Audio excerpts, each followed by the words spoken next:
do have a timeout. Decide not to use it. Curry, way downtown. Bang! Bang! Oh, what a shot from Curry!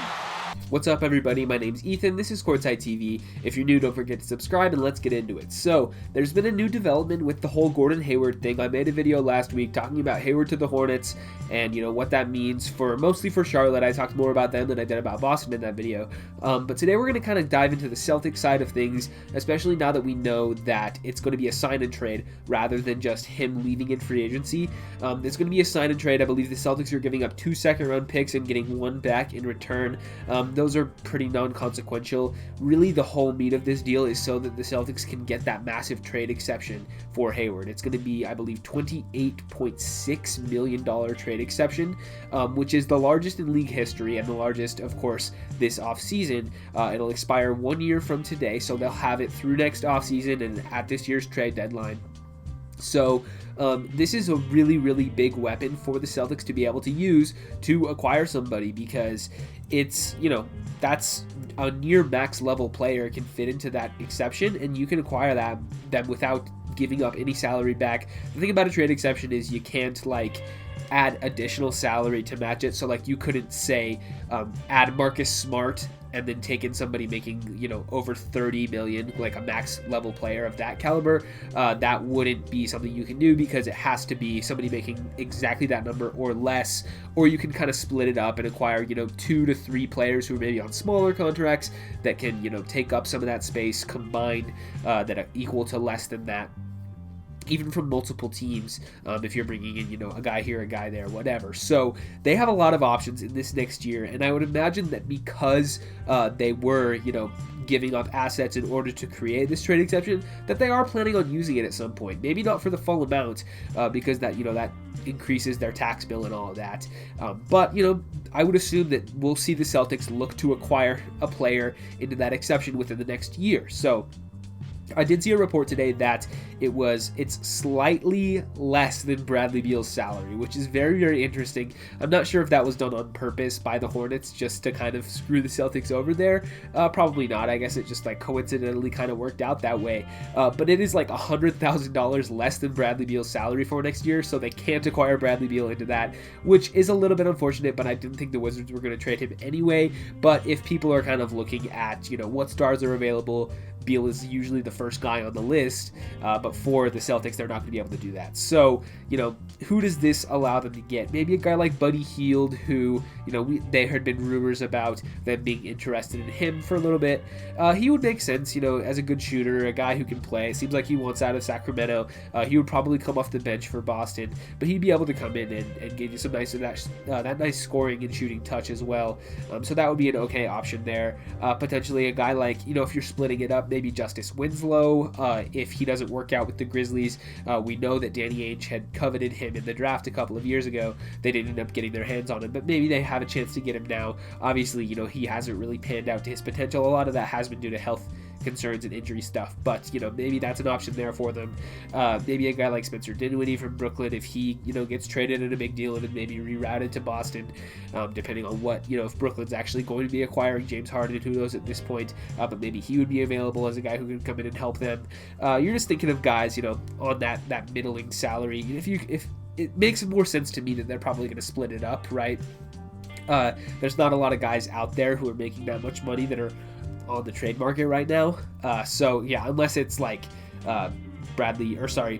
Hield, then you're kind of looking at maybe acquiring 2 or 3 guys in that $10 to $15 million salary range that can kind of fit into there. Maybe a guy on their rookie contract if they can kind of salvage someone. Maybe if the Kings are willing to give up Marvin Bagley, although there's not really an indication that they're willing to do that at this point. But if things don't work out for him there, maybe there's a couple other guys like Mo Bamba from the Magic could take up part of that salary as well. So then you got a couple options. Danny Ainge will be looking around for some guys that he'll be able to fit into that trade exception, and that's a big thing for them. But losing Hayward does hurt on the court for the Celtics this year. They're obviously not going to be as deep as they were.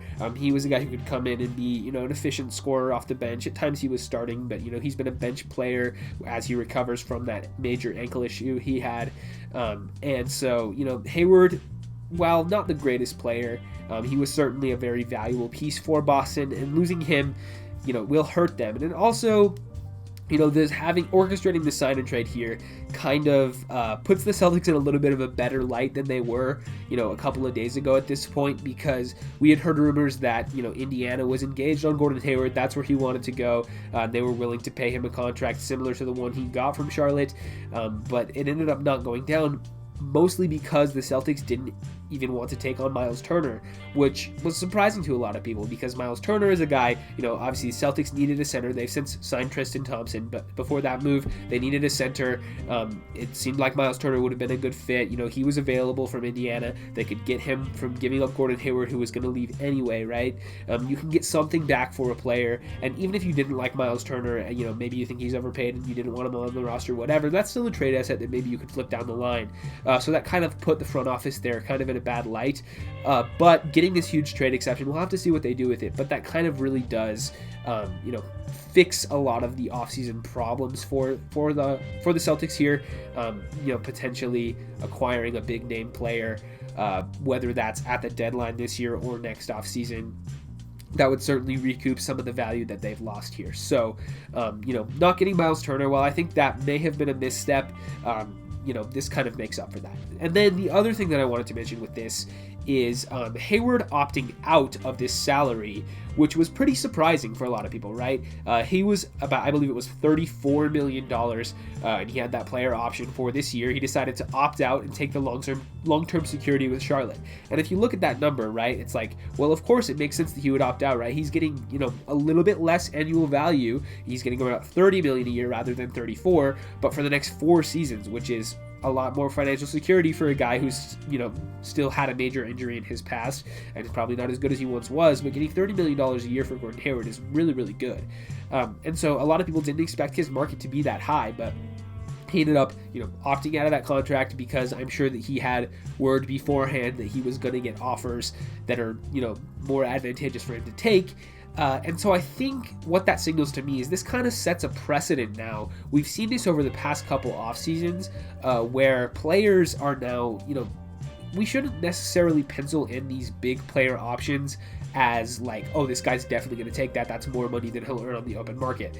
It takes me back to Harrison Barnes last offseason, right? He had a player option for about $20 million, I believe, and then opted out for an annual value of around 18 or something, which, that's kind of a lot for Harrison Barnes. Nobody really thought he'd get that much, but he was able to opt out of the contract and re-sign with the Kings on a longer-term value for a little bit less money when everybody kind of expected him to take that player option, because that's more than he was going to get. Similar deal for Al Horford last offseason for the Celtics. He opted out of a lot of guaranteed money in favor of a longer-term deal with the Philadelphia 76ers. And we have seen this, multiple times in the past. So, over the past couple of seasons. So it's kind of setting more of a precedent for this to happen. So I do want to bring up that there's a couple of guys, I've kind of gone through the league here and looked at a couple of players who are in a similar situation as Hayward, right? They're going to be, next year is a guaranteed year, and then they have a player option for the following season for a lot of money. And these guys are veterans, maybe former All-Stars, who have, been around the league for a while, have a good reputation, and while they aren't at the peak of their powers anymore, it still might be, they still might be able to get another long-term contract on the books, even if they are, taking a little bit of a hit from an annual salary-wise perspective. So there's 3 guys I have in mind here, right? You have Blake Griffin for the Pistons, who, he has been injured for the last season. His value has completely tanked. A lot of people are like, oh man, he's not very good anymore at all. But if he comes out this year and he's healthy, potentially there's a chance that he could, even though that last year of that deal is a huge player option, maybe he wants the longer-term financial security, and if a team, whether that's the Pistons or otherwise, wants to take a chance on bringing him back, especially if he looks good this season, then maybe there's a chance that he opts out of that salary and comes back on a longer-term deal to somewhere else. Similar deal with Drew Holiday. He's a little bit younger, probably still a little bit better at this point, but maybe he decides to opt out of that contract. That's a little bit more on the table for a guy like him, considering he could probably get about what he's making now on a longer-term deal.